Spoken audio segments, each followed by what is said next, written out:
시청자 여러분 안녕하십니까? 용감한 토크쇼 직설 원일입니다.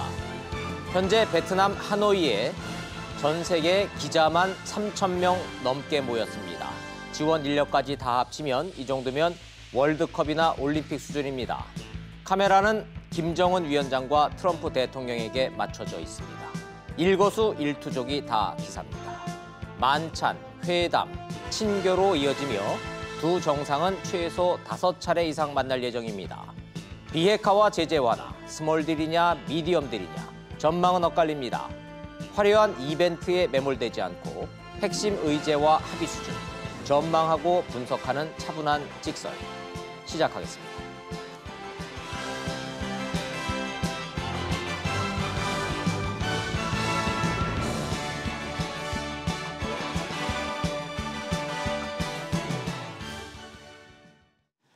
한반도 문제 전문가 세 분 소개하겠습니다. 먼저 통일연구원의 조한범 박사님, 한국국방연구원의 이호령 박사님, 그리고 연세대학교의 봉영식 박사님 세 분 모셨습니다. 어서 오십시오. 예, 안녕하세요. 안녕하세요.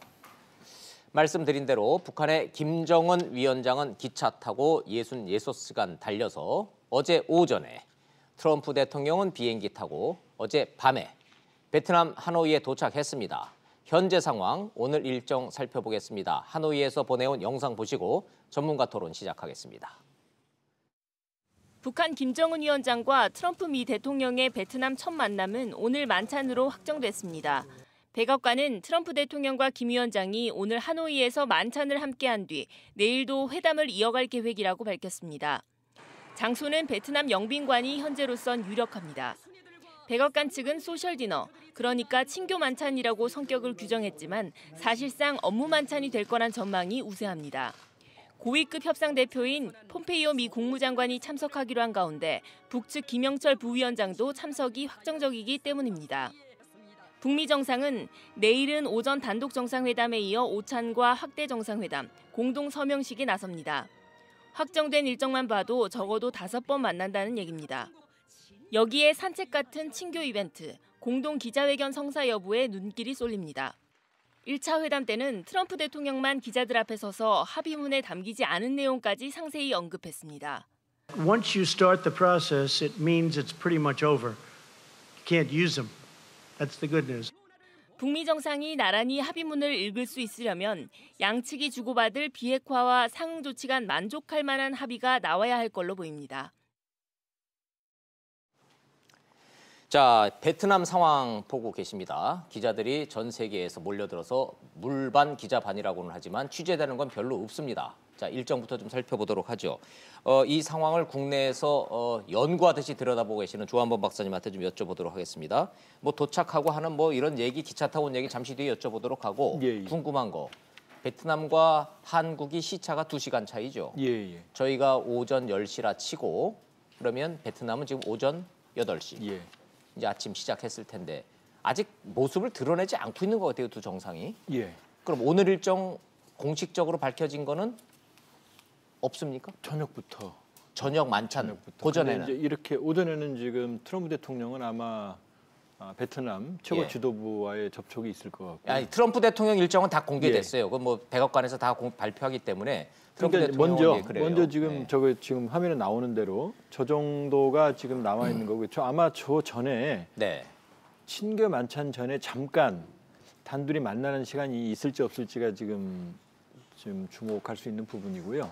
근데 지금 문제는 김정은 위원장입니다. 김정은 위원장은 전혀 일정이 없어요. 바쁜 사람인데, 그러니까 오늘뿐만이 아니라 어제도 없었어요. 어제 그 대사관 간 거. 그거는 사실은 자기네 집 들어간 거고. 자기 집 갔다 온 거니까. 지금 아침에 도착해가지고 저 바쁜 사람일 텐데 하루 종일 베트남에서 일정이 없었거든요. 그다음에 오늘도 일정이 지금 나와 있는 게 없어요. 그리고 지금 얘기가 2일까지 이제 베트남 공식 친선 방문을 한다 그러니까 아마 오늘도 사실은 어제 제 예측대로라면은 베트남 주석과 만찬 정도는 했어야 되거든요. 그러면 트럼프 대통령이 오늘 베트남 쪽과 접촉을 한다고 하는 일정이 있는 걸 보면 결국 공식 친선 방문은 28일 이후가 될 것 같습니다. 그러네요. 그렇다고 보면은 의문이 하나 생기죠. 왜 저렇게 지금 저 장면이 지금 북한 대사관 가는 장면이거든요. 저 일정 하나 하려고 예. 66시간을 기차 타고 와가지고 이틀을 아무 일정도 없이 보낸다? 그 점이 좀 이상하다. 이상하죠. 비정상적이다 그 말씀. 상당히 비정상적이고 그렇게 보면 원래 모든 정상회담은 뭐 실패한 정상회담은 없다고 네. 모든 합의문 만들어 놓고 사인만 하면 되는 상태인데 그렇죠. 예. 이번은 좀 아닌 것 같습니다. 자, 일정 없이 북한 대사관만 갔다 왔다라는 그 사실 자체만 놓고 보면 뭔가 실무회담에서 큰 틀이 이렇게 합의문이 만들어지지 않아서 지금도 뭔가 열심히 뭐를 해야 될 필요성이 있어서 그런 거다. 그렇죠. 그러니까 아마 대강은 만들어졌겠지만요. 예. 아직 마무리 뚜껑은 덮는 단계는 아닌 것 같고 예. 아마 그 준비 때문에 아마 일정을 저렇게 넉넉하게 아닌가 저는 개인적으로 이렇게 추측하고 있습니다. 문 걸어 잠그고 지금도 실무자들과 함께 협의하느라고 다른 일정을 안 잡고 있을 가능성이 있다. 이런 말씀. 자 봉영식 박사님. 예. 그러고 보니까 김정은 위원장 3박 4일 기차 타고 온 거 치고는 일정이 저렇게 없을 거면 굳이 저렇게 기차 타고 저런 이벤트까지 하면서 저럴 필요 있나 싶기도 해요. 어떻게 보십니까? 몇 가지 추측이 가능합니다. 첫째는 왜 기차를 타고 3,800km를 66시간 왔어야 하는가? 다른 교통수단도 있었는데 저는 그 출발 장면이 굉장히 중요했기 때문이라고 생각합니다. 그 평양에서 우리 젊은 장군께서 이 나라의 운명을 걸머쥐고 다시 미국의 순회와 두 번째 담판을 하러 가신다. 대장정의 길에 오르셨습니다. 그 제목이 애민 애국 대장정이었죠. 예, 맞아요. 그러니까 이제 지금 북한 주민들 입장에서도 핵 개발을 했는데 자랑스러웠는데 자랑스러운 마음은 점점 없어지고 대신에 우리의 생활은 어려워졌단 말이에요. 춥고 배고프고. 그러니까 이게 무엇이냐? 이제 김정은 지도력에 대한 불만이 없을 수는 없을 것입니다. 그래서 다시 한번 이 젊은 장군이 애민, 정말 인민을 사랑한다. 그리고 국가를 지키려고 애를 쓴다. 비록 최고 강국인 미국을 상대하지만 두려워하지 않고 다시 한번 싱가포르가 아니라 베트남까지 66시간을 기차 타고 간다. 할아버지 김일성이 했던 모습을 떠올리게 되는 것이죠. 이게 감정적으로 이제 호소하는 이미지 정치를 하는 그런 큰 기대 효과가 있었습니다. 좋습니다. 대신에 너무 이해했습니다. 힘들어진 거죠. 김정은이 도착해가지고 그 6시간 동안 일단 쉬어야 되고 그다음에 이게 그 양국, 미국이나 북한에서 열리는 양자 정상회담이 아니라 제3국에서 열리지 않습니까? 그러니까 외교 프로토콜로 보면은 그 주최국 정부 수반에게 이제 고맙다는 인사를 해야 됩니다. 그렇죠. 다들 그렇게 예측을 그랬고. 했죠. 그게 상식이고. 근데 그것도 안 하는 걸 보면은 그것을 뒤로 미루고 이제 북미 정상회담 이후로 미루고 지금은 두문불출하면서 막판까지 결국에는 북한이 통 큰 결단은 최고 지도자밖에 할 수 없기 때문에 북한의 카드를 보여주지 않는 그런 시간을 보내고 있는 것으로 보입니다. 고뇌하는 시간을 갖고 있다. 자, 뭔가 협의하고 고뇌하는 시간을 갖고 있다. 이효령 박사님 어제 같이 기차에서 내리는 장면 저희 같이 보면서 이제 보도를 좀 했었는데 안 피곤하면은 저 사람이 아닌 거죠. 그렇죠. 그 기차 타고 오래 가본 최장 경험이 얼마나 타보셨어요? 저는 고속전철만 타서 그렇죠. 2시간 반 정도. 고속전철은 깜빡 눈 감고서는 깜빡 졸고 일어나면 내리락 하니까. 네네. 어저께 그 장면을 봐도 굉장히 부어 있지 않았습니까? 좀 푸석푸석하고. 네네. 근데 사진으로 보니까 굉장히 그 피로도가 높은 장면이 이렇게 확대돼서 사진으로 보니까요. 당연하겠죠. 손바닥이고 뭐고 해서 많이 부어 있는 모습을 볼 수가 있었고요. 푸석푸석할 수밖에 네네. 없고. 오늘 그 노동신문을 보니까 일정들이 나왔더라고요. 그리고 그래요? 어저께 뭘 했고 앞으로 뭘 할 건지에 대한 그거 좀 전해주세요. 네네. 일정이 나왔는데 그 어저께는 일단 그 실무 협상에 대한 결과를 보고를 받았어요. 그래서 사진을 보니까 이용호, 최선희, 김혁철, 김성회 그러니까 그 머무는 호텔에 같이 테이블에 앉아서 보고받는 장면이 나와서 그 보고를 받았다라는 이야기를 해주고 또 베트남과의 관련된 이런 친선 우호 관계는 3월 1일 날, 2일 날 하겠다 해서 회담 사실상 이후에 한다. 네네 떠나는 건 이제 3월 2일 날 기차로 이제 다시 돌아가는 그런 계획을 갖고 있는 것 같습니다. 지금 말씀하시는 게 오늘자 노동신문 보도 내용이에요. 네네. 자, 공식 발표 내용입니다. 계속해 주십시오. 그리고 그럼 오늘 일정은 어떻게 됩니까? 그럼 오늘 일정과 관련돼서는 아침에 제가 좀 이렇게 보니까요. 그 오늘 그 저녁 만찬이 6시 반부터 저녁 8시 반. 우리 시간으로는 2시간 뒤니까 밤 8시 반부터 10시 반이 되겠죠. 그럼 2시간 먹나요? 네, 그 만찬은 보니까 시간이 7시부터 8시 반으로 되어 있고요. 네. 그러니까 두 사람의 단독 그 면담이 20분으로 잡아져 있더라고요. 밥 먹고 난 다음에 둘이 잠깐 만나는 밥 모양이죠? 먹기 전에 20분간 면담을 하고 그리고 이제 1시간 반 정도 만찬을 하게끔 지금 되어 있어요. 그래서 저희가 그 표를 보여드리고 있습니다. 오늘 저녁부터 일정이 시작되는데 밥 먹기 전에 20분 둘이 만나서 단독 대화합니다. 저기는 아마도 통영만 대동하고 둘이 하겠죠? 네, 그럴 거예요. 그리고 3+3 만찬 2시간 되는데 뭐 먹어요? 베트남이니까 베트남 정식을 먹나요? 트럼프가 좋아하는 햄버거나 스테이크를 먹나요? 아니면 김정은 위원장이 즐겨 한다는 상어 요리 같은 그런 중식이나 한식 그걸 먹을까요? 그런 어려운 질문 안 나오죠? 그런 어려운 질문 저한테 아니 제가 왜 이 질문을 드리냐면 제가 농담이 아니라 보통 정상회담 되면요 메뉴까지 기자들한테 쫙 보여주고요. 네. 그 코스까지 코스별로 다 그게 공개가 되거든요. 메뉴에 대한 이야기는 없었습니다. 안 나오잖아요. 네네. 예, 그러니까 뭘 먹고 어떻게 되는지에 대해서 이것도 김정은과의 만찬이기 때문에 이게 발표가 안 되고 있는데 이것도 정상회담에서는 비정상적이죠. 그렇게 봐야죠. 그렇죠. 근데 이제 비정상적인 게 아주 많습니다. 지금 그 아까 이호령 박사님한테 기차 타본 시간 물어보셨잖아요. 예. 조 박사님은 타보셨다. 예, 전 타봤습니다. 저는 그 얼마 타보셨어요? 소련의 레닌그라드 대학에서 졸업했기 때문에 몇 박 며칠? 모스크바에서 그 레닌그라드까지 비행기도 있지만 주로 기차 탑니다. 예. 그럼 하룻밤 가거든요. 그럼 1박 2일 꼬박 타는 거예요? 1박 2일 가는데 한번 타보고 싶기는 한데 낭만적이잖아요. 타지 마세요. 왜요? 왜냐하면 그 쿠페라고 그건 좋은 건데 그 제일 좋은 게 그 4칸이 있습니다. 방 하나에 침대가 양쪽으로 2개씩 있거든요. 그래도 침대 칸이니까 누워가면 좀 편하지 않아요? 아주 불편합니다. 그러니까 지금 제가 그 말씀을 드리려고 그러는 게 아무리 최고 지도자의 기차라고 하더라도 지금 66시간을 기차를 탔거든요. 그럼 아마 거의 초조금일 겁니다. 그 젊은 사람들도? 예, 젊은 사람들. 근데 문제는 김정은 위원장만 볼 게 아니고 김정은 위원장은 방에서 그나마 침대도 클 거고 아마 샤워하고 다 했을 거예요. 그러면 그 고령의 수행단들은 그런 방이 아니거든요. 아마 제가 잤던 쿠페방이라고 그런 데서 잤을 텐데 아마 제대로 쉬지도 못했을 거예요. 그 아마 일부 영상이 나왔지만은 난닝역인가요? 새벽에 나와서 담배 피잖아요. 그럼 담배 방에서 펴도 되거든요. 그러니까 힘드니까 나와서 산보한 거예요. 그렇죠. 경호. 저희 지금 저기 좁잖아요. 지금. 제가 아마 열차 칸 옆에 거의 조그만 한 사람 다니는 통로 빼놓고는 다 해놓은 게 저 모양이거든요. 근데 왜 저걸 타고 갔냐는 거죠. 그래서 뭐 저게 세계의 이목을 집중시켰다, 뭐 성공해. 전 그렇게 안 봐요. 저게 지금 저거밖에 지금 수단이 없는 겁니다. 이게 비행기 지난번에도 빌려 타고 하는데 이번에도 또 빌려달라고 하기가 좀 민망할 지금 이제 갈 때 노선을 봐야겠지만 어쨌든 아주 어려운 문제에 봉착을 했기 때문에 타는 거지. 그렇죠. 만일에 의도적인 연출을 했다고 그러면 정말로 시대착오적인 거죠.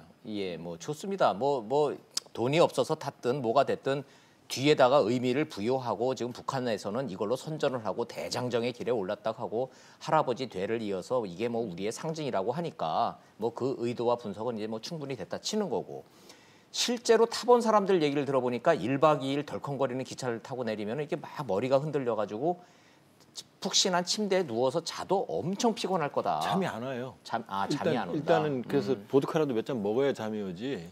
어지간한 사람들은 올 것 같은데 덜컹덜컹 잠이 안 옵니다. 덜컹덜컹. 낭만적이고 재밌을 것 같기도 그리고 한데. 기차 이게 제가 탄 차도 저 차가 원래 소련 열차가 모델이거든요.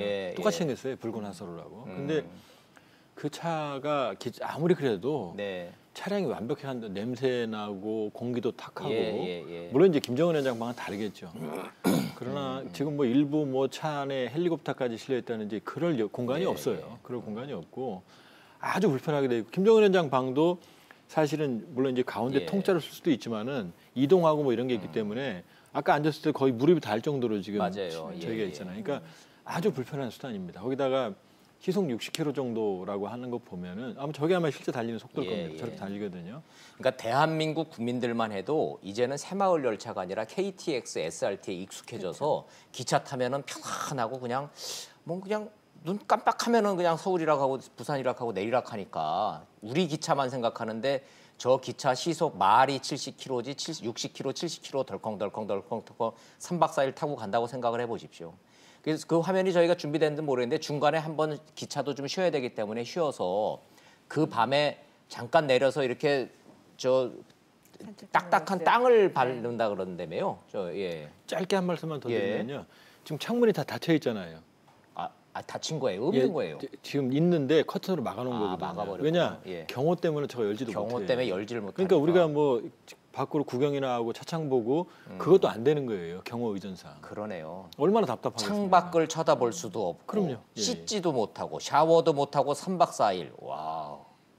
그래서 그 대장정 앞에 수식어가 있어요. 뭐예요? 애국 충정의 대장정의 길을 가니 그 북한 주민들도 그 기간 동안 사상적으로 지지를 해야 되고 무장해라. 애국심을 고취를 시켜야 된다라는 그런 부분이 같이 연계돼서 어떻게 보면 우리가 봤을 때는 굉장히 비합리적인 방법으로 그 수단을 선택해서 갔다라고 하지만 대내적으로는 굉장히 사회를 통합을 시키고 애국심을 고취시키는 그러한 상징 효과는 높았다라고도 볼 수가 있겠죠.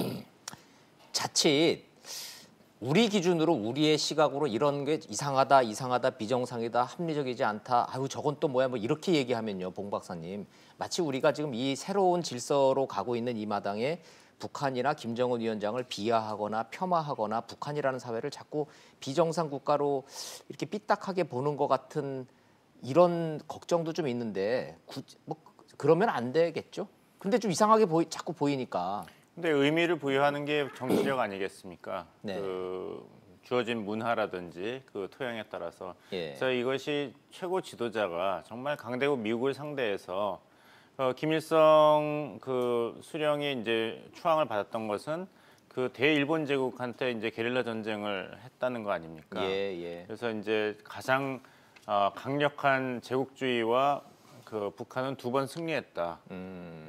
지도자의 영도력 때문에 한 번은 일본 제국을 무찔렀고 김일성 장군이, 2번째는 한국 전쟁에서 미국을 무찔렀다 이런 거기 때문에 그 북한 내부의 시각으로 본다면은 이 인민을 살리기 위해서 호롤단신 그 먼 베트남 길을 간다는 그런 이미지가 굉장히 그 정치적으로는 효용 가치가 높은 것이죠. 비록 그것이 물적 토대에 따른 어쩔 수 없는 결정이라 하더라도 어떻게 이거를 스핀을 돌리느냐에 따라서는 굉장한 정치적인 효과가 있을 것이고 그래서 이제 왜 이제 그 수험생을 앞둔 어머니들이 그 아들 딸이 이렇게 밤늦게까지 공부하고 있으면은 옆에서 잠을 안 주무시고 그냥 밤새 같이 새지 않습니까? 어떻게 보면 굉장히 비합리적인 것이죠. 그 어머니가 좀 건강이라도 유지하셔서 아침에 맛있는 밥이라도 끓여서 다시 학교 보내고 하는 게 우리 문화는 엄마들이 옆에서 같이 잠 안 자고 뜨개질을 하고 있는 게 우리 정서에 남아 있죠. 그게 어떻게 보면은 비합리적으로 보일 수 있지만 정서적으로는 굉장히 합리적이고 가족 간의 유대를 북돋아주는 방법이기 때문에 북한 내재적인 논리로 본다면 이 대장정 멀리 그 베트남까지 가서 미국과 담판을 짓는 모습을 보인다면은 이 결과가 어떻든지 간에 북한 내부에서는 결속력은 강해진다. 결속력이 강해져 김정은 위원장의 지도력을 폄하하는 왜 핵무기를 이렇게 포기했냐, 왜 이렇게 손해를 봤냐는 목소리를 높이기는 사실 힘들 것입니다. 자, 국제적 기준, 이른바 글로벌 스탠다드로 봤을 때는 비정상적으로 보이는 북한과 김정은의 이러한 행태와 보여지는 모습 자체를 왜 그러는지를 분석을 하고 있습니다. 지나치게 미화할 수도 없는 거고 지나치게 비하할 필요도 없는 거지만 북한은 그래야만 되는 상황, 북한은 그런 상황에 처해 있다라는 사실들을 현상들을 전문가들이 분석하고 계십니다. 혹시 조한모 박사님, 김정은 위원장이 저렇게 고생해서 가고 있으니까 북한 주민들도 같이 씻지 말고 같이 고생하고 같이 덜컹거리고 있는 건 아니겠죠, 설마? 그렇지는 않죠. 거기도 뭐 사람 사는 사회니까요. 겉으로 하고 뭐 속은 다르죠. 근데 지금 원 의원님 말씀대로 그러니까 두 면이 있는 거죠. 그러니까 그렇게 해서 뭐 폄하할 필요는 없지만 분명한 건 김정은 위원장이 비핵화의 길에 나섰고 협상에 나섰고 저런 행보를 보이고 2번째 북미 정상회담을 하고 또 남북 정상회담 3번을 하고 그건 우리가 박수를 보내야 됩니다. 분명히. 그러나 여전히 저런 모습은 시대착오적이라는 거죠. 지금 저런 모습에 대해 저렇게 비효율적이고 비합리적인 모습을 보이고 있고 저걸 마치 세계의 주목을 끄는 외교적 의미 있는 행보로 포장을 하거나 사실은 두 모습이 있는 거거든요. 지금 베트남도 김정은 위원장이 오기 전까지만 해도 북한하고 단교까지 생각할 정도로 관계가 나빴어요. 왜냐하면 김정남 이복형을 암살하는데 베트남 여성을 이용을 했고 그렇게 보면 미국에도 그런 시각이 있는 거거든요. 뭐냐면 협상에 나선 김정은 위원장의 긍정적인 면과 고모부 장성택을 처형하고 이복형을 암살하고 오토 원비아라는 자국민을 데려다 고문치사하게 하고 그러니까 두 모습이 병존하는 거예요. 그러니까 어느 한쪽 모습만을 키워서 그쪽 모습만 가지고 과장하는 건 문제가 있지만 두 모습의 균형감을 가져야 되는 거거든요. 그렇죠. 그러니까 저런 모습을 미화할 수는 없죠. 얼마든지 효율적인 방법이 있습니다. 평양으로 트럼프 대통령 불러올 수 있어요. 왜냐 트럼프 대통령 원하는 걸 주면 할 수 있거든요. 그렇죠. 그러니까 그런 두 모습을 모두 가지고 있는 거지. 어느 한 면만 가지고 김정은 위원장이 훌륭한 지도자로 변화했다. 아니면 변하지 않는 어떤 독재자다. 그렇게 가져가서는 안 되는 거죠. 자, 뭐 두 가지 측면을 다 가지고 우리가 얘기를 마지막으로 딱 하나만 짚어보고 가죠. 지금 이제 세간의 관심을 끄는 방탄경호단. 저 방탄경호단의 모습도 북한인데 경호에 저렇게 철저하게 하는구나라는 모습이 있고 또 한쪽으로 보면은 약간 너무 올드하고 너무 시대착오적이고 요즘 저렇게 경호하는 나라 없잖아요. 이호령 박사님도 방탄경호단도 지금 저 모습들이요. 네네. 북한만이 보여주는 모습 중에 하나죠. 저 모습도. 그렇죠. 과도하게 밀착해서 초기 한 1분 정도 같이 띄워주고 바로 이제 이어서 자기네 차에 타서 이제 경호를 하는 모습. 근데 저 유명한 부대원들이라며요. 북한에서는 저 경호원들 있는 저 부대가. 그렇죠.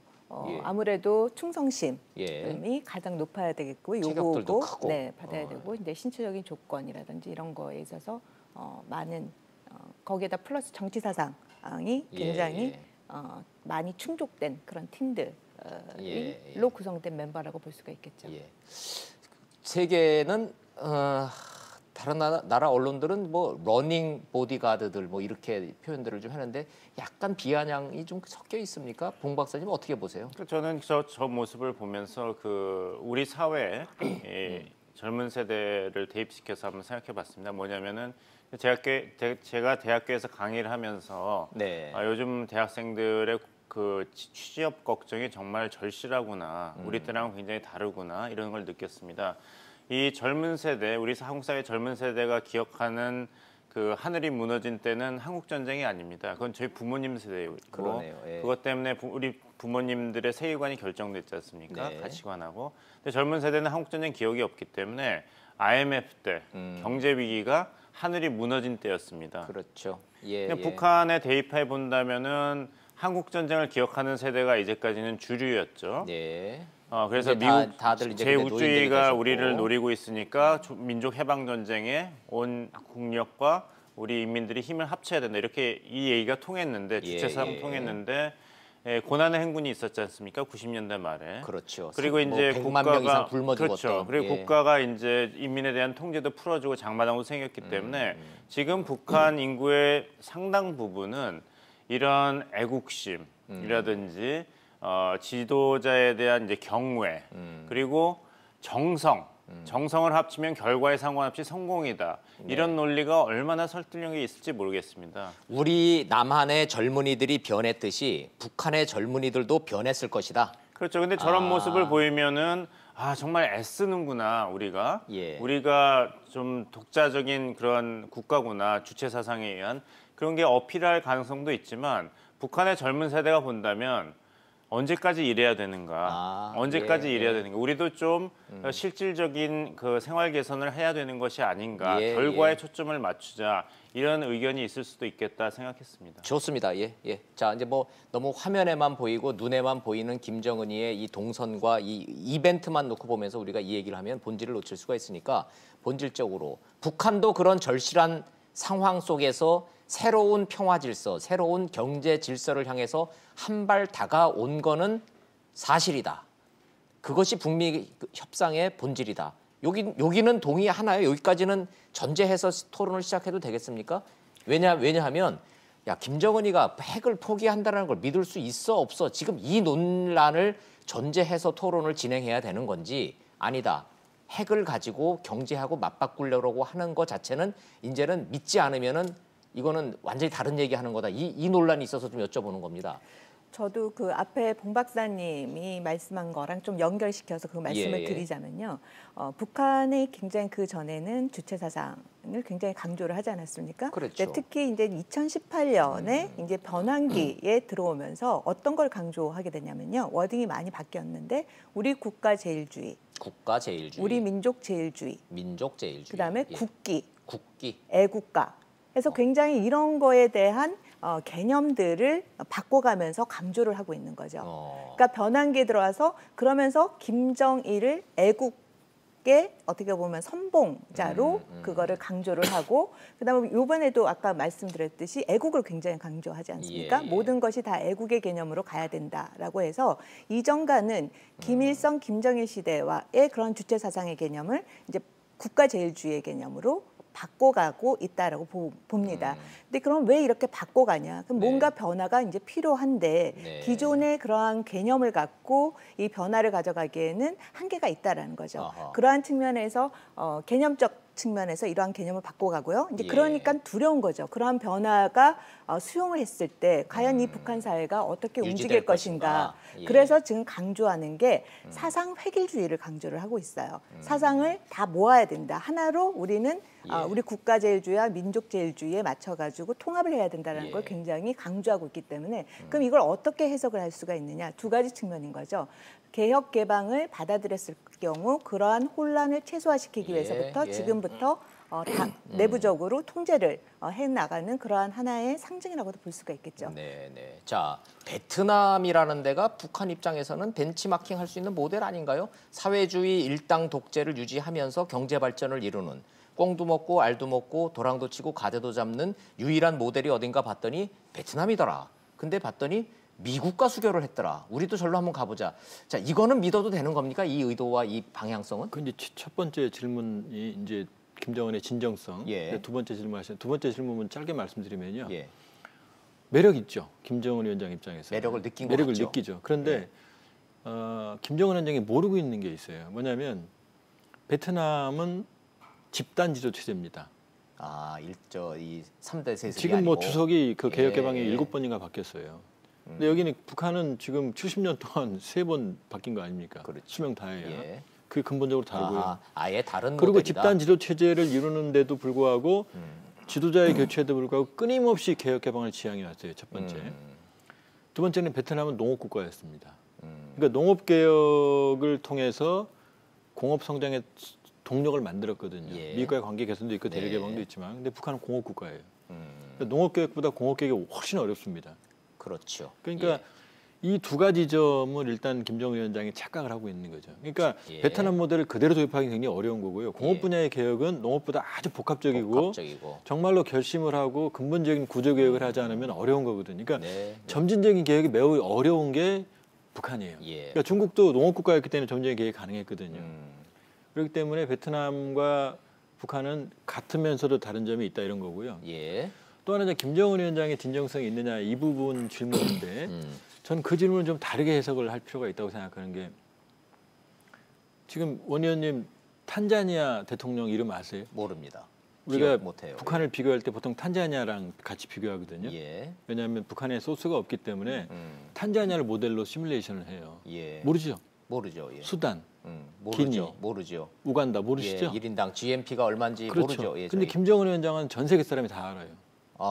그러네요. 왜 그러냐? 핵을 가지고 있기 때문에. 핵을 갖고 있으니까. 그러니까 미국이 김정은 위원장을 주목하는 것도 핵이거든요. 핵이 없다면 김정은 위원장이 쳐다보지도 않을 거예요. 하긴 따지고 보면은 북한이 죽을 각오를 하고 핵을 만들질 않았으면은 미국이 트럼프 아니라 누가 대통령이 되든 이렇게까지 뭐 협상장에 나왔겠어요? 그렇죠. 그런데 그 유일하게 가지고 있는 생명줄은 핵을 협상장에 내놨거든요. 그럼 김정은 위원장한테 분명히 비핵화할 거야?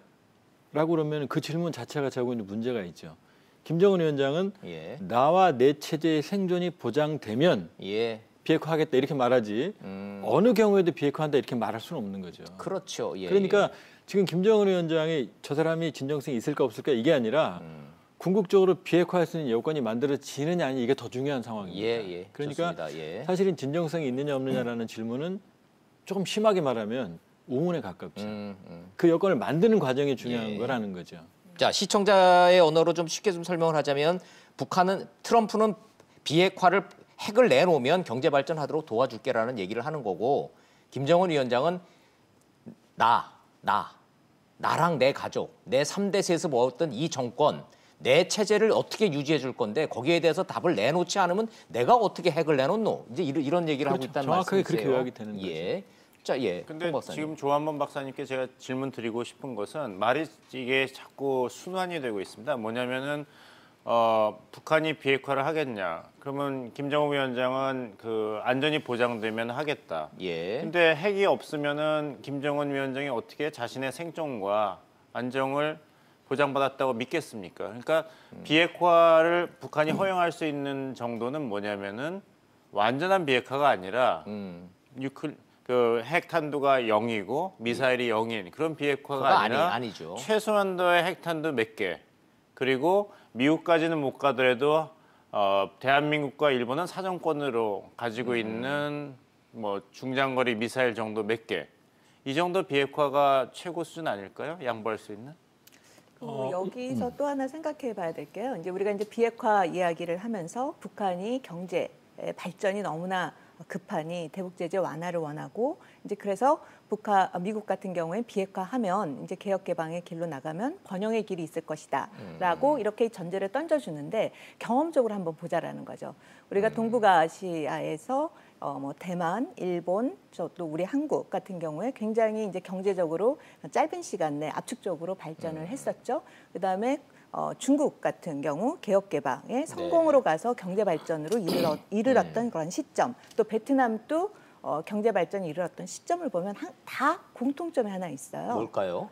미국과의 관계 개선. 미국과 수교를 국교 했죠. 수립을 했고 했죠. 그 이후 발전이 진행이 되어져 왔다라는 거죠. 미국과 전쟁을 했든 뭘 했든 아무리 왼수처럼 지냈든 미국과 수교를 한 나라들은 다 비약적인 경제 발전을 하고 있다. 그 이후에 경제적으로 발전을 했다라는 측면에서 북한이 이러한 점을 명확히 알고 가야 되지.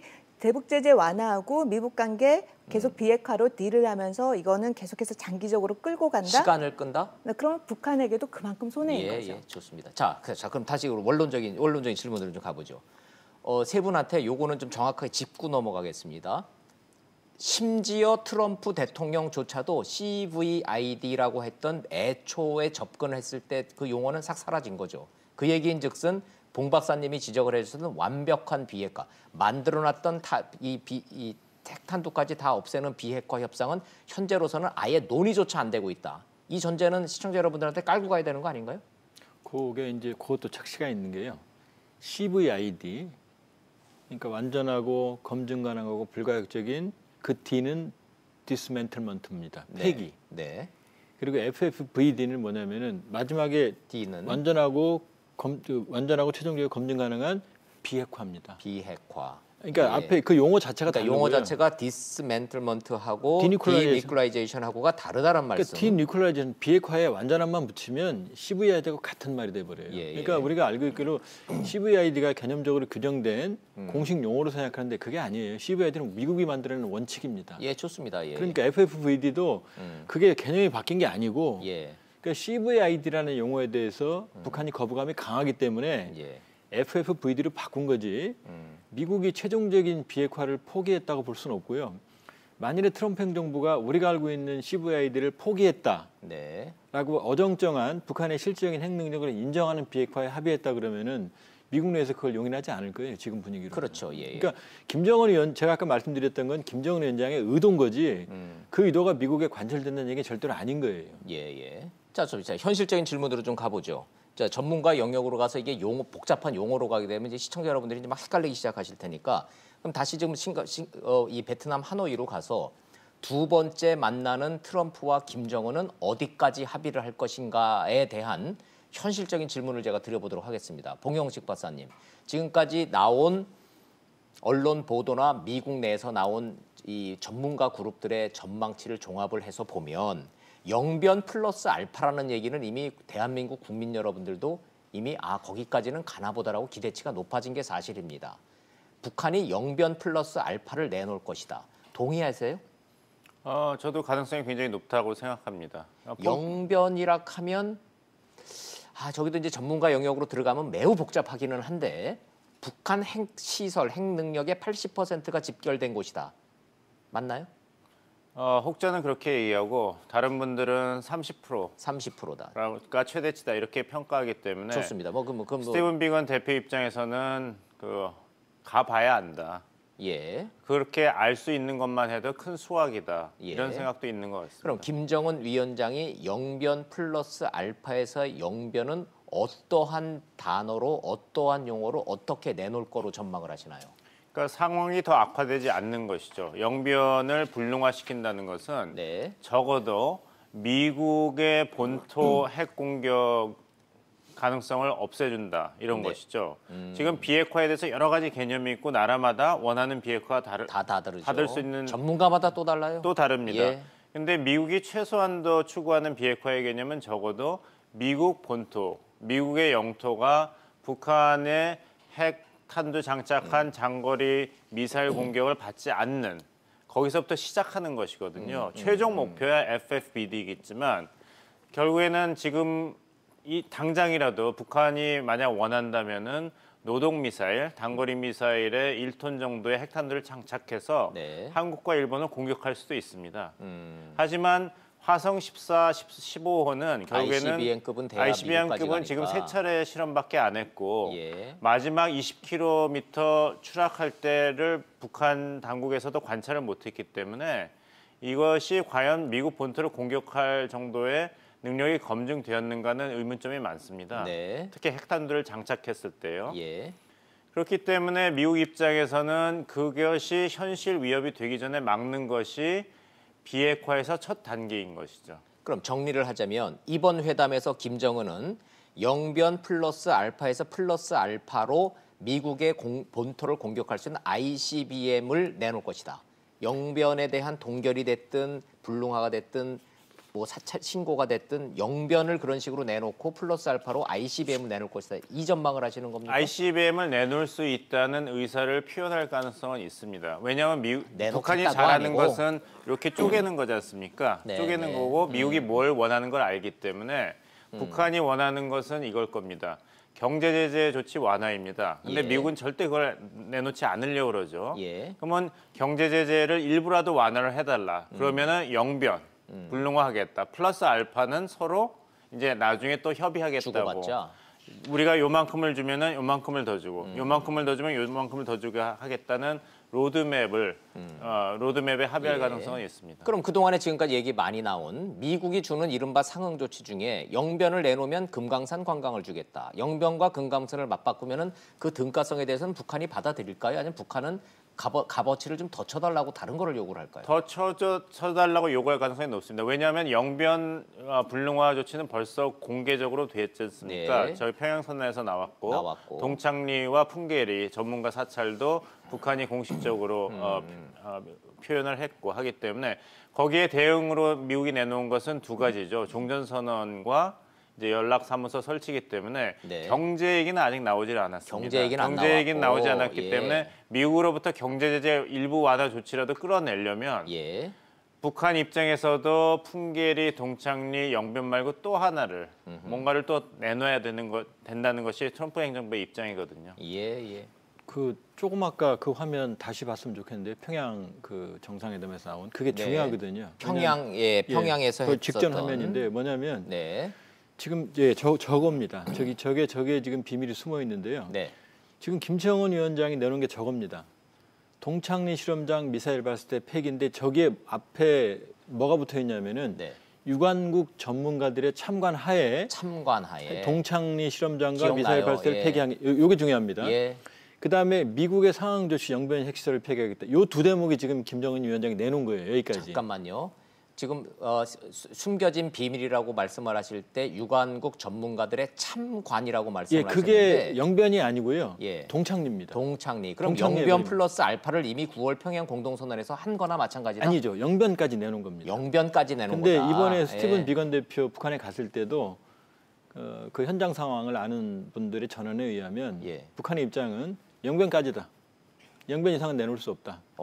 그리고 북한의, 영변을 내놓을 테니 대북제 해제를 해달라가 아마 양측의 입장이었답니다. 예. 이게 충돌을 했고 그러면 2박 3일 동안 서로 할 얘기를 다 했다는 거예요. 네네. 그러니까 지금 핵심은 제가 보기에 지금 ICBM에 대한 언급이 나올 가능성도 배제는 할 수는 없어요. 예. 왜냐하면 트럼프 대통령이 워낙 선정적인 합의를 좋아하니까. 만일에 ICBM이 나온다 그러면 그게 어떤 형태로든 미국 내 분위기를 반전시킬 수 있을 거거든요. 그렇죠. 그러나 예. ICBM의 실제적인 폐기를 북한이 그렇게 쉽게 줄 수는 없을 것 같고요.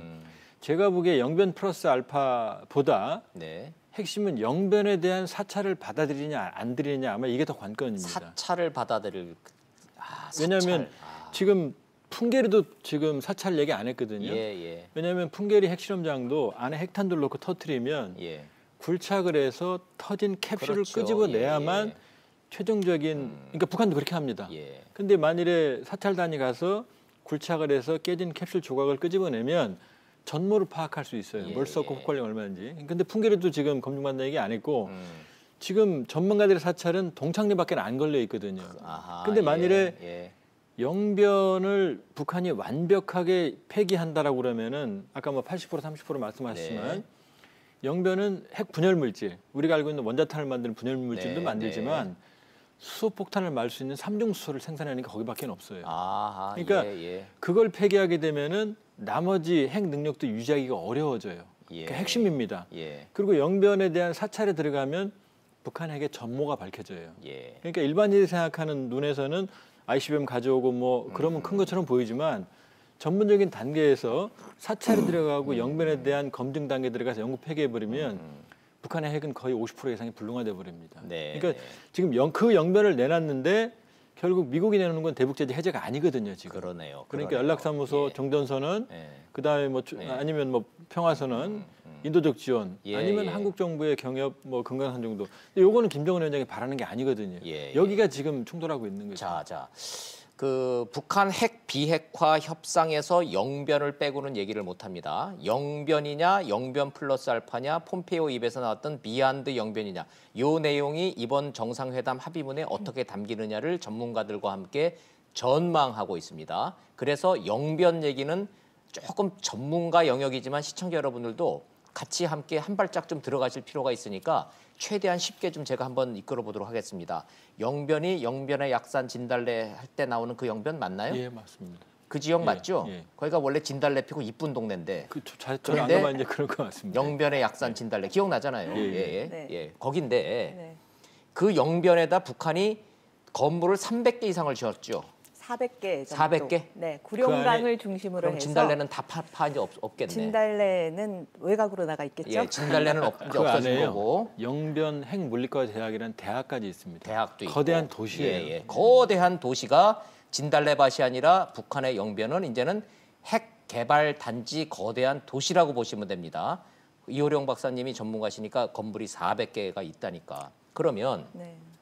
이거는 제가 좀 미리 시청자 여러분한테 말씀을 드려야 되는 게 전문가들 들어보면 헷갈려서 이해를 못 하세요.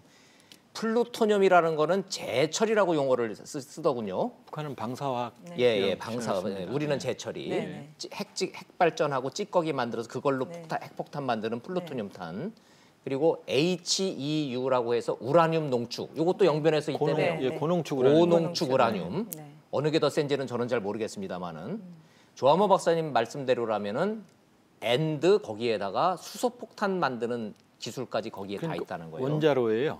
그러니까 지금 말씀하신 조금 더 설명을 드려야 되는데 예. 우라늄을 채광을 해서 예. 연료봉을 만들지 않습니까? 예. 저농축을 LEU라고 그래요. 예. 로우. 근데 이걸 그 원자로 넣어 쓰고 나면 그러니까 플루토늄은 자연계 없어요. 타는 과정에서 플루토늄이 생깁니다. 그렇죠. 예. 그럼 끄집어낸 폐 연료봉에서 플루토늄을 추출하는 거죠. 그렇죠. 예. 근데 핵물질을 생산하기 위해서는 일부러 다 안 태워요. 살짝 태우고 끄집어내면 플루토늄이 많거든요. 예. 이게 하나 분열 물질이고 또 하나는 고농축으로 갑니다. 우라늄을 예. HE로 만들면은 이게 핵물질이 되는 거죠. 그렇죠. 근데 예. 고농축 우라늄은 양이 많이 필요하고 플루토늄은 적게 필요해요. 예. 그러니까 남한, 한국에 있는 이 수많은 20몇 개에 되는 원자력 발전소에서 나오는 찌꺼기는 플루토늄은 나오지만 엄청나게 쌓여 있죠 지금. 우리도 그거는 다 신고하고 우리는 그걸로 핵무기를 안 만든다고 전 세계에 다 신고를 하는 거고 한국은 애초에 고농축 우라늄 이거 자체는 시도한 적도 저농축도 못하게 합니다. 못하죠. 왜냐하면 그거는 핵무기를 만드는 거니까. 그리고 또 하나 말씀이요. 그 원자로에 이게 좀 복잡합니다. 그 리튬이라고 하는 리튬 6를 집어넣잖아요. 그래서 중성자로 때리면은 그 리튬이 분해하면서 삼중수소를 만들어요. 이제 그건 모르겠어요. 이게 수소폭탄 이렇게 여기까지 가면은 그러니까 이 원자로가 없으면 그러니까 폴리트론도 못 만들어내지만 수소폭탄의 원료인 삼중수소도 만들 수가 없다는 얘기입니다. 그러니까 원자로가 어마어마하게 중요하죠. 5메가와트 원자로인 거예요. 그래서 원자로라는 게 그렇게 중요한데 하여튼 영변의 약산 진달래는 사라지고 영변이 핵 컴플렉스 단지가 돼버렸는데 그러면 이제 미국도 딴 데는 몰라도 영변만큼은 까고 뒤집어 봐야 되겠다. 이거는 들어가 봐야 되겠다라는 얘기를 이번에 포기할 리가 없잖아요. 그래서 저도 영변 플러스 알파에서 알파가 영변 이외에 다른 것 아니면 뭐 투발수단, 다른 핵시설 이런 걸 생각할 수가 있는데 한 번 더 생각을 해보면 영변의 그 어떻게 보면 여의도 면적의 그 3배가 되고 건물도 400개 정도가 되는 여기를 완전 폐기를 하기 위해서는 완전한 신고와 검증이 들어가야겠죠. 그렇다면 폭에 관련된 개념이 아닐까. 폭보다는 깊이에 해당되는 플러스 알파의 개념이 아닐까라는 생각이 듭니다. 자, 그럼 구체적으로 여쭤보면 트럼프 대통령 입장에서 영변을 내놔? 야, 말로만 그러면은 나 돌아가가지고 또 좀 욕먹게 생겼으니까 뭔가 구체적으로 내놔야 될 거 아니야? 그럴 거 아니에요. 그렇죠. 그러면 영변이라는 걸 미국이 원하는 거는 신고와 사찰이라는 단어를 합의문에 넣기를 원할 텐데. 다 들어가야 되는 거죠. 가능하다고 보세요? 만약 그렇게 한다면 굉장히 의미가 있을 것 같아요. 왜냐하면 그러면 회담은 성공적이라고 한국과 미국 내에서는 평가는 나오겠죠. 네, 그럴 수밖에 없는 게 가면은 신고를 하고 정말 사찰단이 가서 검증을 해서 그 신고 내역서와 정말 그 내용이 보니까 결과가 일치를 한다. 그러면 신뢰성이 쌓이는 거죠. 그러면 그 다음 단계에 갔을 때 북한의 이러한 행동을 봤을 때 이게 하나에 보면 북미 간의 비핵화라든지 관계 정상화 관련돼서 신뢰를 만드는 하나의 중요한 출발점이 될 수가 있다. 그리고 이거와 관련돼서는 앞에서는 그 동창리와 관련돼서는 유관 기관의 전문가라고 했잖아요. 포인트는 그거 플러스 IAEA가 들어가야 되는 거죠.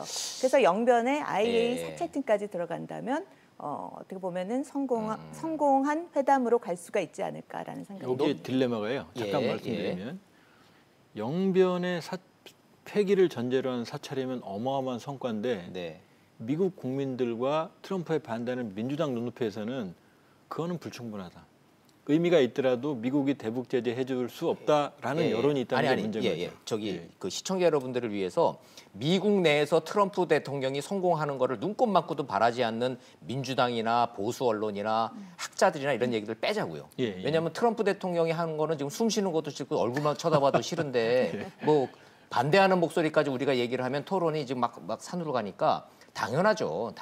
그런데 제가 지금 궁금해서 여쭤보는 거는 이호령 박사님이 말씀하신 포괄적인 신고와 사찰은 꼭 들어가야 될 것 같다라는 말씀은 대단히 합리적이고 우리 수준에서는 너무나 당연한 요구임에도 불구하고 제가 요 며칠 사이에 전문가들하고 토론을 많이 하다 보니까 북한이 이거 죽어도 못 받을 거다라는 부정적인 전망이 많대요.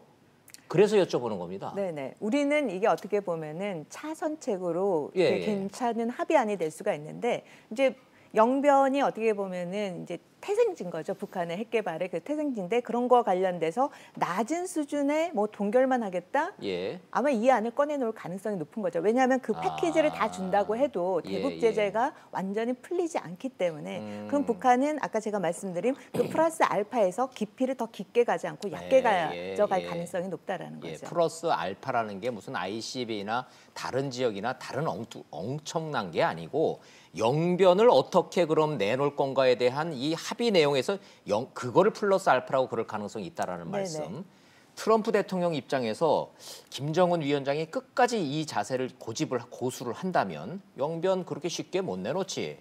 그러려면 값을 더 쳐줘야지. 이렇게 나온다면 그럴 가능성이 좀 높다는 얘기인데 트럼프 대통령이 뭐까지 내놓을 수 있을까요? 만약에 김정은 위원장이 그게 마지노선이라면.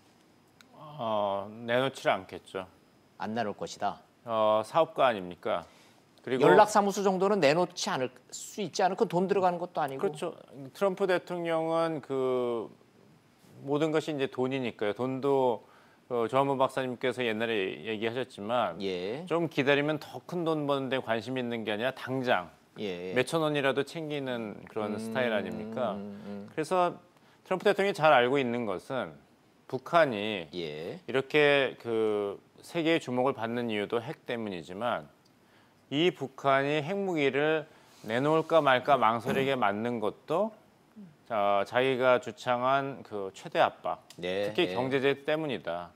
북한을 최고로 괴롭힐 수 있는 수단이 뭔지를 잘 아는 트럼프 대통령이 그것을 왜 내놓겠습니까? 쉽게. 트럼프 대통령 입장에서야 최소한 북한 문제에 관한 한 클린턴, 오바마보다는 내가 더 일단 잘했잖아 이 얘기하고 싶은 거 아니에요? 그 김정은 위원장으로 본다면은 이제 트럼프 대통령을 상대한다는 게 참 그 운이 없는 것이죠. 그 약점을 잘 알고 그것을 끝까지 집요하게 파고들기 때문에 영변 플러스 알파를 내놓지 않으면 다른 건 다 줘도 경제 제재는 계속 잡고 있을 것입니다. 자, 좋습니다. 정리를 하자면 경제 제재 안 풀어줄 것이다. 그러면 내놓을 수 있는 카드가 1번 봉 박사님이 전망은 그 종전선언. 종전선언. 그다음에 연락사무소 설치. 연락사무소. 그다음에 인도주의적 지원 정도는 허락할 겁니다. 그래서 뭐 하나만 한 소리니까. 북한으로 하여금 더 그 목이 타게 그 경제가 어려우니까. 예를 들자면 뭐 미국인의 북한 방문 허용 이런 거 하나만 한 거. 뭐 그런 거. 뭐 그 정도 수준에 머물 것이다. 그러면 합의가 이루어지고 뭔가 나온다고 그래서 스몰딜이라고 얘기가 나올까요? 근데 빅딜로 포장을 할 수 있는 게 뭐냐면 영변을 완전히 이제 국제적인 기준에 따라서 전문가와 IAEA의 사찰 검증을 받겠다고 북한이 그 인정하였다. 합의하였다는 거를 문구에 넣고 대신에 경제 제재 완화는 사찰 검증이 완전히 끝난 이후에 점차 시작한다 이렇게 한다면은 미국 측으로서는 이번 외교 협상에서 굉장히 큰 수확을 거뒀다 이렇게 할 수 있는 거죠. 북한이 원하는 것은 약속만으로 경제 제재 완화가 대규모로 시작이 되는 것입니다. 근데 미국 입장에서는 그것이 북한의 약점인 것을 잘 알기 때문에 오히려 저 뒤에다 갖다 놓는 것이죠. 그렇군요. 조한범 박사님 오늘 조금 일정이 바쁘서 일찍 보내드려야 돼서 제가 궁금한 게 많아서 미리 좀 여쭤볼게요. 트럼프 대통령이 미국 내에서 엄청나게 공격받고 있는 거는 맞죠? 맞죠. 지금 뭐 김정은 만나는 것 자체도 미국 민주당이나 뭐 워싱턴 포스트가 됐든 미국 주요 언론들이나 뭐 곱게 안 보잖아요. 어떻게든지 뭐 트럼프 대통령 끌어내리려고 좀 그러니까. 자, 이런 상황에서 트럼프가 김정은 위원장을 이 새로운 신세계로 이끌어내기 위해서 줄 수 있는 당근, 그 얘기 지금 하고 있는 겁니다. 연락사무소라는 거는 1994년도인가 왜 북미 간에 합의가 돼서 왜 북미 제네바 기본 합의 누구 저기 임명까지 했었잖아요. 가지는 못했지만. 근데 깨졌죠. 깨졌잖아요. 그러면 트럼프 대통령 입장에서는 그 정도는 얼마든지 줄 수 있는 카드입니까? 아무 문제 없습니다. 줄 수 있다. 연락사무소. 연락사무소는요. 수교를 하면 대사가 이제 상대국 수반에게 인정을 받는데 심장을 받는데 연락사무소는 상대국 외무장관한테 가서 뭐 외교 관계가 아니니까 아주 낮은 단계니까 그럼에도 불구하고 북미 관계 개선을 위해서 북한 입장에서는 마다할 이유는 없는데 마다할 이유는 없죠. 영변하고 과연 등가로 맞바꾸기에는 김정은이 손해난다고 생각 안 할까요? 지금 100평짜리 밭이 말라 죽고 있는데요. 지금 연락사무소는 주전자를 한 주전자 물 붓는 겁니다, 사실. 100평짜리 밭이 말라 죽고 있는데 연락사무소는 주전자 하나에 중요한. 그다음에 인도적 지원은 예를 들면은 한 양동이 하나로 붓는 것 정도 되는 거고요. 자, 그러면 시진핑 만나서 김정은 위원장이 했다는 저 말, 미국이 제재를 해제하는 게 어렵다면 그럼 도대체 우리한테 뭘 해줄 수 있는 건지 모르겠다. 저 얘기는 제재를 해줘야 된다는 얘기를 돌려서 말한 거죠. 해달라는 얘기에 무조건 제재를 나머지는 의미가 없다는 거죠. 자, 그럼 제가 이 질문 좀 드릴게요. 문재인 대통령이 이런 상황에서 두 정상한테 힌트를 던졌잖아요. 이미 공개적으로. 개성공단, 금강산 관광 그 돈 들어가고 그러니까 고민하지 말고 우리한테 떠넘겨라. 우리가 떠안을 각오가 돼 있다. 이렇게 얘기를 했잖아요. 자, 이거 저 협상 타결에 상당한 도움이 될 거라고들 청와대는 얘기하던데. 됩니다.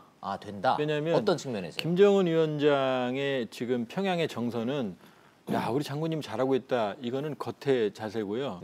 속으로는 언제 생활이 필까합니다. 그러니까 지난번에 저도 평양 소식을 자주 듣는데 두 번 북한이 들썩였던 게 첫 번째 4.27 판문점 정상회담 때 이제 남북 경협 돈 들어온다. 안 들어왔죠. 6.12 정상회담 때 철천지 원수 미국과 관계를 개선해 이제 사는구나. 상황 더 나빠졌죠. 옛날에 우리 저 어렸을 때 농담회처럼 아빠 우리는 언제 잘 먹고 잘 사나요? 그랬더니 한강에 배만 들어오면 좀만 기다려. 한강에 배만 들어오면 그렇죠. 우리 그냥 팍 핀다 한 방에. 그런데 김정은 위원장이 신년사에서 갑자기 생뚱맞게 개성공단과 금강산을 신년사에 넣었거든요. 그럼 북한 인민들에게 약속을 한 거거든요. 약속을 했는데 달라진 게 없다. 올해 그걸 열어요. 예, 만약에 금강산 개성을 열려요. 그럼 명분이 생기죠. 그다음에 트럼프 대통령 입장에서는 미국에서는 어떠한 경우에도 대북 제재 해제는 안 된다는 게 지금 입장이에요. 그렇죠. 거기다가 전 트럼프 대통령이 협상력에 문제가 있다고 생각하는 게 이 중요한 상황을 앞두고 국가 비상사태를 선언해서 민주당이 뺨을 때려놨단 말이에요. 그렇죠. 그러니까 아무리 잘해도 민주당은 박수를 안 칠 거예요. 그러면 차라리 한국 정부의 단독 독자 제재인 금강산과 개성, 우리 정부는 남북관계를 가져가야 되니까 중요하죠. 그러면 그 부분에 양해를 해주면 자신은 부담을 덜면서 김정은 위원장을 견인할 수 있는 효과가 있거든요. 그렇기 때문에 사실은 금강산과 개성은 생각보다 매력 있는 카드고 물론 2중, 3중으로 이 가해지고 있는 제재 때문에 여러 가지 제약은 있어요. 개성은 훨씬 어렵고 금강산은 상대적으로 쉬운 상황이거든요. 자, 그러니까 그럼 결론적으로 이번 2차 정상회담에서 트럼프와 김정은이 만들어낸다는 그 합의문에 금강산과 개성공단 이 제재 해제 문제가 들어갈까요? 아니면 그거는 그냥 저 뒤에 히든 카드로 남겨두고? 그러니까 명문화하는 건 어렵죠. 명문화는 그러니까 어렵겠지만 명문화해도 애둘러서 말하든지 글로 해석될 수 있는 그러거나 아니면 이면 합의로 가겠죠. 자, 분명한 거는 금강산 관광 재개와 개성공단 재개는 분명히 이번 협상 카드로 활용될 것이다. 이미 논의가 됐을 겁니다. 뭐 그러니까 청와대가 얘기했겠죠. 봉 박사님. 분명히 논의가 됐을 것입니다. 한국 정부가 이미 얘기를 했고 미국 정부 입장으로서도 북한의 의중을 떠볼 수 있는 카드를 될 수 있는 대로 많이 가지는 거는 좋은 일이죠. 그런데 전 조한범 박사님과는 약간 의견이 다른 것이 뭐냐면 과연 미국이 한국 정부의 이런 제안을 긍정적으로 생각할 것인가, 그건 의문이 남습니다. 긍정적으로 생각할 수 있는 가능성은 딱 하나밖에 없습니다. 금강산과 개성공단 재개가 테이블에 올라왔을 때 그러면 북한이 무엇을 포기할 것인가, 무엇을 줄 것이냐, 압박 카드로 사용할 것 같습니다. 제재는 꼭 유지돼야 된다. 왜냐하면 제재가 있었기 때문에 북한이 이렇게 우리와 만나고 협상을 하려고 그러는 거에 대해서는 트럼프 대통령부터 밑에까지 너무나 확신하고 있기 때문에 그 제재를 약간이라도 약화시킬 수 있는 어느 조치에 대해서도 융통성을 발휘하지는 않고 오히려 북한이 개성공단과 금강산을 이야기해? 그렇다면 그것을 압박의 수단으로 오히려 접근할 가능성이 더 높습니다. 견인보다는. 두 분의 의견이 엇갈리시니까 요거는 좀 한 번 더 여쭤보겠습니다. 우리 좀 거꾸로 가보자고요. 김정은이 신년사에서 분명히 얘기했잖아요. 조건 없이 금강산 재개와 개성공단 재개를 조건 없이 수용하겠다고 그렇게 얘기했고, 이번에 청와대 발표 내용을 제가 봤더니 트럼프하고 통화했잖아요. 통화할 때 문재인 대통령이 분명히 트럼프한테 얘기했지 않습니까? 금강산과 개성공단을 활용하십시오. 이번 저기에서 돈 들어가는 거 걱정 말고 우리가 내가 책임질 테니까. 그러니까 활용의 두 가지 방법이 트럼프 있죠. 반응이 나쁘지 않았다고 청와대 그랬거든요. 그거는 이제 청와대 발표고 미국 측에서는 거의 반응이 없었죠. 그래요? 활용을 할 겁니다. 문재인 정부에서 활용을 해도 좋다고 이야기를 했지 않습니까? 그럼 트럼프 대통령 활용할 겁니다. 활용을 하는데 한국 정부가 생각하듯이 긍정적인 견인책으로 활용하지 않고 북한을 더 압박할 수 있는 수단으로 할 것이다. 목마른 사람한테 이거를 포기하면 물을 한 양동이를 주겠다고 했는데 한국 정부가 양동이 2개를 더 보태겠다고 했습니다. 그렇죠. 그래서 그 2개를 더 김정은 위원장한테 보여주면서 이거 물이 더 많아졌는데 이거 2가지를 양동이를 줄 수 있으니까 영변 플러스 알파 더 포기해라. 이런 압박 수단으로 사용할 가능성이 더 높습니다. 그럴 경우일 수도 있다. 그 합리적인 분석이십니다. 이호령 박사님, 금강산 관광 재개와 개성공단 재개는 이미 기대치가 다 높아져서요. 청와대가 그렇게 말을 해버렸기 때문에 우리 국민들 사이에서는 이거는 이제 되는 거다, 시간의 문제다, 기정사실화처럼 돼버렸거든요. 미국이 반대를 할까요? 두 번째, 반대함에도 불구하고 우리가 독자적으로 갈 수 있는 방법이 있나요? 독자적으로 그 문제를 처리하기는 매우 한계가 있죠. 어렵다. 그럼 두 번째 질문은 그럼 빼고 미국이 이거는 합의해줬다고 보십니까? 아니면 여전히 논란의 소지가 있는 저는 카드입니까? 두 분의 말씀이 다 의미가 있는 게요. 예. 일단 그 카드를 활용을 하세요 하고 미국에게 이야기를 했단 말인 거죠. 던져줬죠. 예. 그러면 미국이 활용할 때 북한에게만 유리하게 활용을 하는 카드가 아니라는 거죠. 아니다. 북한, 예. 남한 둘 다에게 사용할 수 있는 카드가 돼버리는 거죠. 예. 그러니까 비핵화와 관련돼서 설사 뭐 금강산이 그 개성공단보다 좀 풀어주기 쉽다면 네. 금강산 관광부터 풀어준다라고 했을 때 그거와 관련된 유엔 대북 제재 차원의 그 어긋나는 부분들을 하나하나 지적을 하겠죠. 일단 비핵화와 관련돼서도 조치가 생각보다 빠르지 않다면 얘를 풀어준 걸 갖고 다시 옥죄면서 한국과 북한에게 둘 다 압박할 수 있는 카드가 될 수 있다라는 점에서 우리가 생각하기에 제재가 하나가 풀렸다라고 했을 때 그거에 이렇게 확 다 풀려서 긍정적인 측면만 본다라고는 어렵다라고 볼 수가 있겠죠. 최소한 우리 정부의 입장은 이번 기회에 금강산 관광과 개성공단만큼은 해결하고 상반기 중에 하고 가자라는 입장은 명확한 건가요? 일단 남북 관계 지금 어떻게 보면 2차 북미 정상회담이 성공적으로 끝나면 그다음에 그 김정은 위원장의 서울 답방을 굉장히 이제 자연스럽게 연결을 시키면서 그 부분이 서울 답방이 왔을 때 그러면 물론 이번 회담에는 그 부분이 두 개가 제재가 어떻게 될 건지에 대한 이야기는 담기지 않겠죠. 그렇다면 서울 답방이 왔을 때 어떻게 보면 줄 수 있는 하나의 좋은 카드가 될 수가 있겠죠. 것이다. 예. 개성공단 금강산 관광이야 말 그대로 관광이니까 그렇다 치고 개성공단과 같은 경우에는 너무나 많은 분들이 너무나 많은 돈이 얽혀 있고 이거를 재개되기를 애타게 기다리는 이 사업자분들이 계시기는 해서 조심스럽기는 합니다. 정부는 어찌됐든 이걸 하겠다는 건데 그거는 좀 지켜봐야 되겠습니다. 오늘 이거 관심 사항 중에 하나고 당장 내일 나올 북미 간의 협상 과정에서 어떻게 정리되는지 한번 좀 지켜보겠습니다. 이 얘기로 좀 넘어가 보죠. 종전선언. 이 역시도 청와대가 답을 이미 얘기를 해버렸습니다. 북미 간의 종전선언 하는 거 환영한다. 이번에 기대감이 높다. 자, 이 대목. 조한범 박사님.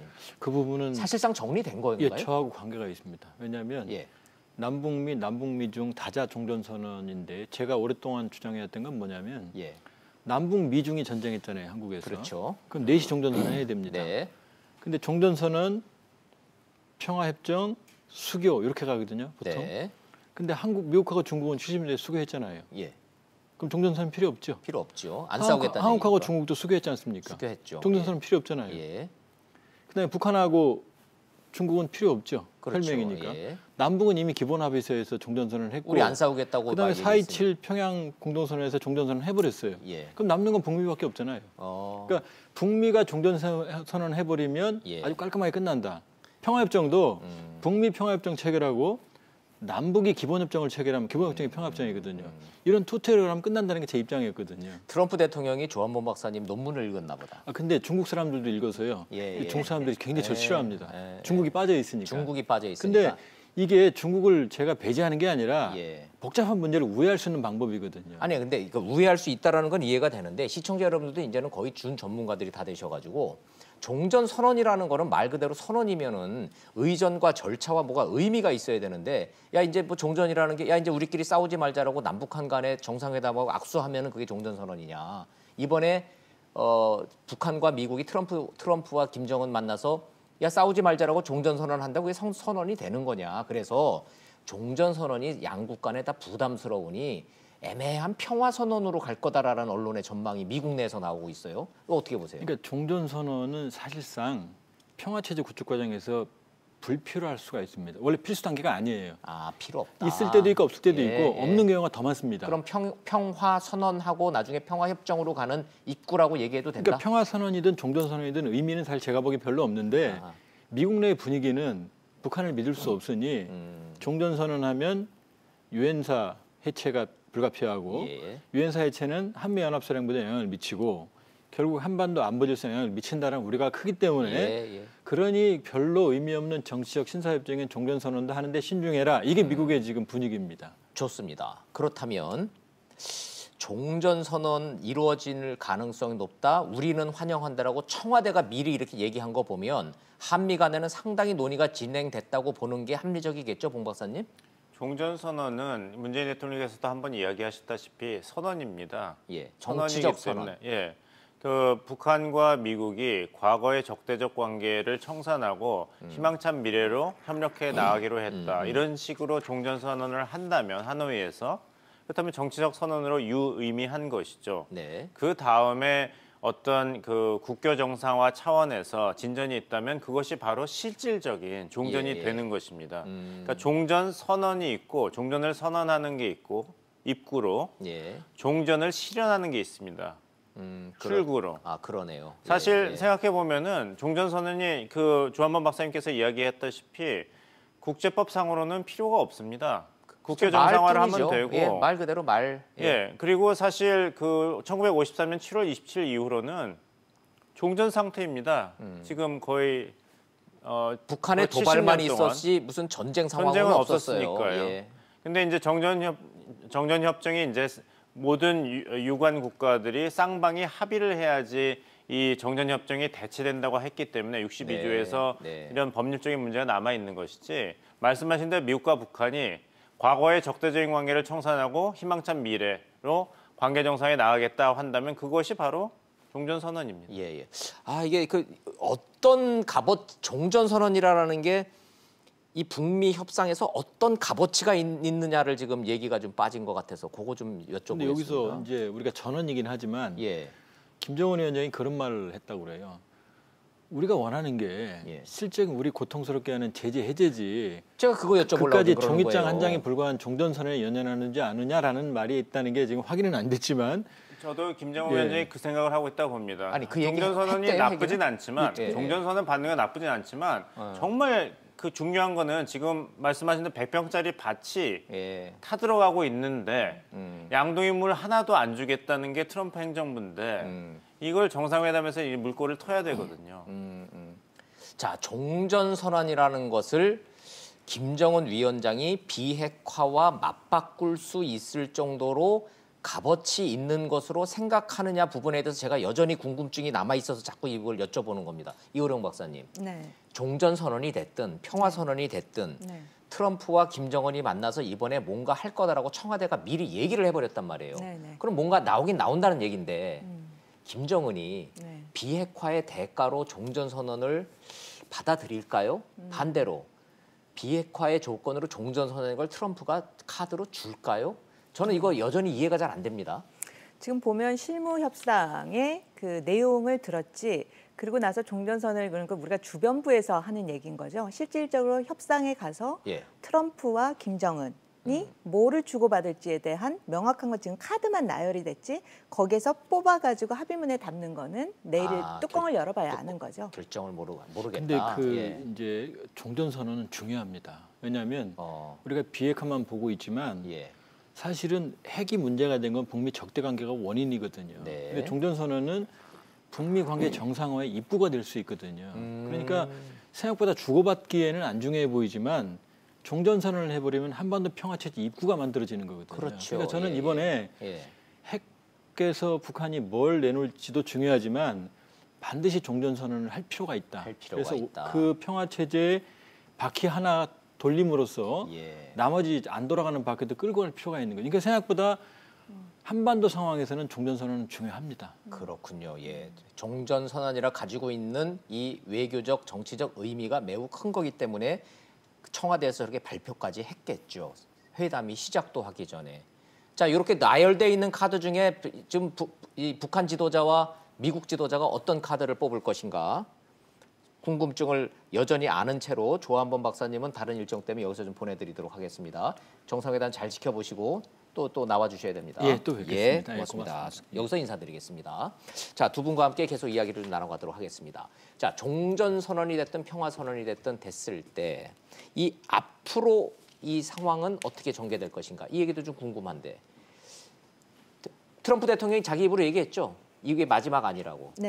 그러면 3차, 4차 계속 하는 거고 그 전에 김정은 위원장의 서울 답방은 이렇게 되면은 성사되는 걸로 전망하시는 건가요? 그 굉장히 어떻게 보면은 이번에 우리가 뭐 스몰딜 빅딜 이야기가 나오는데 저는 그거보다 누구한테 이 협상이 끝나고 나서 좋을 것인가 나쁠 것인가를 생각을 한번 해볼 필요가 있을 것 같아요. 누구한테 이익이 되는 이 협상이 될 것인가? 합의문의 내용에 어떻게 보면 깊이의 고저를 떠나서 근데 이번 합의문을 하고 이번에 그 두 번째 정상회담을 했다라는 것 자체만으로도 김정은에게는 어떻게 보면 정치적인 이득을 가져간 거라고 볼 활로가 수가 생긴 있죠. 거죠. 그렇죠. 그런 측면에서 지금 비록 내용이 상당 부분의 내용이 합의가 안 됐고 그건 또 트럼프 대통령이 앞으로 향후 더 만날 수 있다라는 그런 여운을 남겨준다면 계속해서 어떻게 보면 북미 관계가 합의가 안 됐더라도 이제는 정상화의 길로 나가고 있구나라는 어떻게 보면 간접적인 그런 메시지 효과를 줄 수 있다라는 측면에서 김정은 위원장에게서는 그렇게 크게 나쁜 카드가 아닌 거죠. 이호령 박사님은 회담 말미에라도 김정은 위원장과 추가 회담을 더 하기로 했다라는 말만 나와도 무조건 김정은한테 남는 장사가 될 것이다. 이렇게 보시네요. 네네. 회담 자체가 김정은한테 남는 장사다. 이렇게 보시는 전문가의 분석. 봉영식 박사님 어떻게 보세요? 2차 정상회담을 미국 대통령과 실현하였다. 이것조차도 큰 수확이죠. 북한 김정은 위원장으로 본다면. 그 다음에도 추후 가능성을 열어놓는다 그러면 그것도 외교적인 승리입니다. 그리고 그것이 이루어지지 않는다 하더라도 실무 차원에서 계속 미북이 공통 관심사에 대해서 실질적인 협상을 계속해 나간다면 김정은 위원장으로서도 나쁠 것이 없습니다. 근데 북한이 지금 한 가지 확실하게 기억하고 있는 것은 트럼프 행정부가 언제까지 갈 것이냐. 지금 임기가 2년 정도 남았죠. 그 다음에 만약에 트럼프 대통령이 재선을 안 한다면 이 불확실성이 너무 높아지거든요. 그리고 트럼프 대통령이 재선을 한다 그러더라도 태도가 언제 바뀔지 모릅니다. 그러니까 어떻게 본다면 시간은 북한 편이 아닙니다. 그런 면에서 본다면 불확실성이 2년 후에 너무 높아질 가능성이 있기 때문에 트럼프 대통령이 최대 압박도 이야기하고 있지만 최대 관여, 북한을 경제 번영의 길로 이끌겠다. 이런 얘기를 할 때 뭔가를 큰 거를 쐐기를 박아야 되는 것이죠. 미국 전문가시니까 제가 추가 질문을 좀 드리지만 잠깐 얘기했듯이 트럼프 대통령의 국내 정치 상황이 야당의 공격 너무 거세고 언론의 비판 너무 거세고 트럼프에 대한 비호감도가 너무 커지고 자 이런 상황에서 어떤 자기 지지층만 몰고서는 쭉 가고 있어서 이 돌파구를 위해서 북한 문제 해결을 지금 해야 되기 때문에 트럼프 대통령도 북한 문제를 반드시 해결했다라고 돌아가서 얘기해야 되는 절박함이 있지 않습니까? 아닙니다. 지난번에도 그 중간 선거 전에 여기 나와서 그 얘기를 드렸는데요. 북한 비핵화에 대해서 어떤 실질적인 성과를 꼭 얻어야 된다. 그래서 11월 중간 선거에서 공화당의 승리를 이끌어내야 되기 때문에 트럼프 행정부와 북한에 대해서 좀 더 융통성을 발휘할 것이다. 제가 그때 전혀 상관없습니다고 몇 번 말씀드린 기억이 납니다. 여차하면 탄 깰 수도 있다라고 보셨죠. 국내 정치하고 대북 정책은 그다지 연관성이 없습니다. 없다고 보신다. 그리고 트럼프 대통령을 잘 아시겠습니다만 그런 거에 신경을 잘 안 쓸 것입니다. 대북 협상은 대북 협상이고 항상 그렇지 않습니까? 김정은 위원장과 나는 very 아주 잘 지내고 있고 모든 것은 다 잘 되고 있고 이번 하노이 정상회담 결과가 어떻게 민주당이 언론이 얘기하든지 간에 위대한 성과를 우리는 얻어냈다. 지켜보라. 이렇게 그냥 위대한 아니라 위대한 성과를. 초딩 영어. 초딩 5학년 영어로. 항상 그렇습니다. 자, 트럼프 대통령과 김정은 위원장이 어떤 카드를 골라서 합의문에 도출될지는 전문가들뿐만 아니라 당사자들도 지금 좀 모르는 상황이라고 하는 게 전반적이고 합리적인 분석이기는 합니다. 그런데요, 제가 좀 경험적으로 봤을 때 좀 이상하기는 합니다. 정상회담이라는 것이 생각을 해보면 시청자 여러분들도 한번 생각을 해보십시오. 1시간을 만나든 2시간을 만나든 앞에 만나서 인사말하고 하나마나한 얘기하고 뭐 위대한 만남을 하고 앞으로 좋은 관계를 유지하고 뭐 이런 거 얘기 한마디 하고 나면 통역하지 않습니까? 그럼 또 시간 훅 떠가. 1시간이래 봐야 정상들이 만나서 하는 얘기 몇 마디 안 되거든요.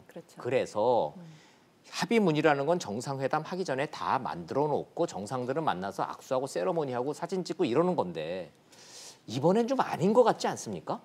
진짜로 깜깜이 회담일 가능성이 있지 않나요? 어저께도 그 실무회담 결과를 이야기를 들었다라고 하니까요. 예. 이제 그 중에 아마 카드를 실무회담을 통해서 미 측에서는 이런 얘기가 나왔고 예. 여기에서 양보는 어느 정도 될 것 같습니다 하고 예측 정도를 가능하다. 아마 김정은 위원장에게 이야기를 하지 않았을까라는 예. 생각이 듭니다. 예. 그러면 그거와 관련돼서 만난 단독회담 아마 내일 단독회담 오전 단독회담 때 거기에 대한 이야기를 예. 주고받겠죠. 그러면 거기에서 이제 결정을 하고 그런 것이 이제 오후가 돼서 하노이 선언으로 발표되지 않을까라는 생각이 듭니다. 이게 이제 핵심 질문이 될 텐데 매우 어려운 질문이고 시청자 여러분들이 제일 궁금할 것 같기는 한데요.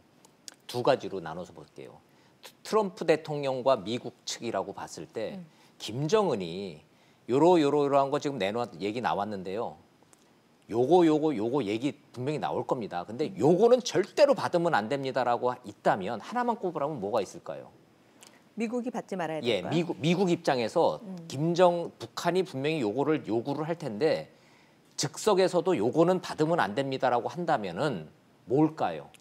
일단 대북 제재와 관련돼서 규모를 풀어줄 때 네.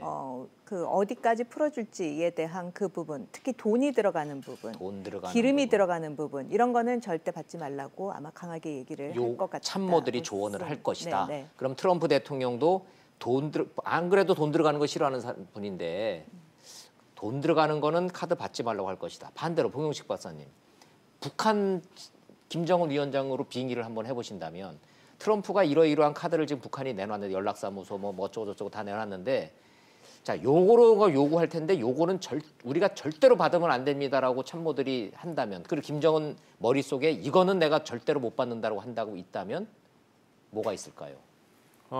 ICBM 화성 14, 15를 이제 해외로 반출하는 그거는 아직 너무 시기상조라고 생각합니다. 왜냐하면은 화성 14, 15호가 생각한 것보다 능력이 저하되어서 능력이 부족해서 미국 본토를 핵탄두를 실어날 능력이 없다는 게 증명이 된다면은 북한의 협상력이 뚝 떨어지는 것이죠. 뒤집어 얘기하면 트럼프 대통령은 영변 핵시설 그거 뭐 내놓고 거기다 복합판에서 아무것도 없는 게 드러나는 거니까요. 그러네요. 예, 근데 제가 한마디만 첨언을 한다면은 주한미군 문제는 논의된 적도 없고 아젠다에 올라오지도 않았다 했는데 맞아, 그러네. 그리고 빠뜨렸네 그거. 워낙 경제 제재 완화에 목을 매다는 김정은 위원장이기 때문에 그 문제를 던졌을 때 트럼프 대통령이 이제까지 논의 안 됐다는 게 거짓말은 아니죠. 근데 툭 던졌을 때 받을 가능성도 우리가 좀 대비를 해야 됩니다. 그건 재앙인데요.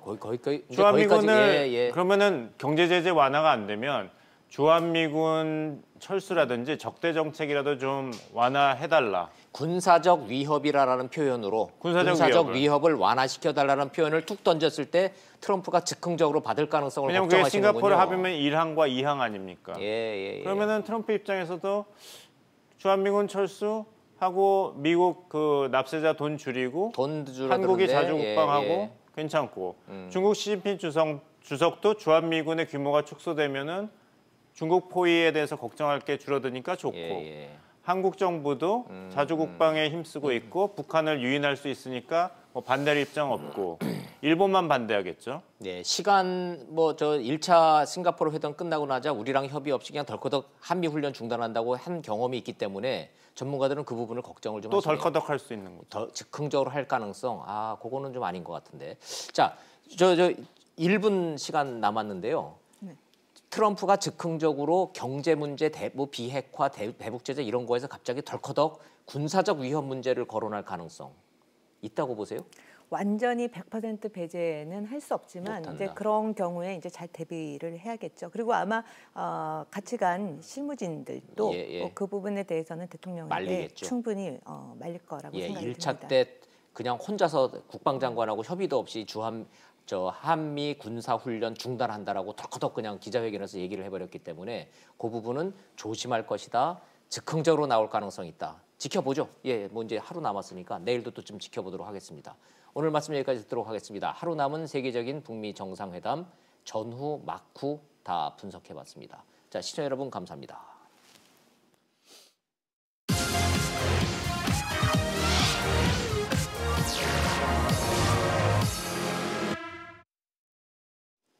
김정은과 트럼프의 드라마틱한 회담을 보면서 우리 젊은 세대는 뭘 생각할까 한번 생각을 해봤습니다. 누구 말대로 보수 정권의 반공 교육을 받아서 보수화됐으니까 부정적일까요? 저는 전혀 아닐 거라고 봅니다. 반공 교육 받기로 따지면 군사 독재 거친 저만 하겠습니까? 새로운 한반도 평화 질서와 경제적 기회, 저나 제 아들 세대나 대찬성은 맞습니다. 그런데 왜 민주당은 20대 보수화를 걱정하는가? 왜 반공 교육 탓에 지지율 떨어진다고 진단을 하는가? 20대의 분노는 교육 탓도 아니고 보수화 탓도 아니고 미래가 없는 현실 때문이라고 생각을 합니다. 비정규직 벗어나기도 어렵지만 죽을 힘 다해서 정규직이 돼도 좌절입니다. 부모 세대만큼 잘 살 수 있다는 희망과 계산이 안 보이지 않습니까? 나라다운 나라 만든다니까 지지했고 더 많은 기회가 올 거라 엄청 기대했지만 막상 3년 지나 보니까 나한테 돌아온 건 아무것도 없더라. 이게 본질이요 핵심이었다고 봅니다. 나라 경제가 왜 성장을 해야 하는지, 왜 가게가 문을 닫으면 안 되는 건지 같은 맥락입니다. 그럼 해법은 뭐냐? 기득권이 지나친 부를 다 독차지해서 그렇다. 그러니 공정한 분배에 더욱더 힘을 쓰겠다.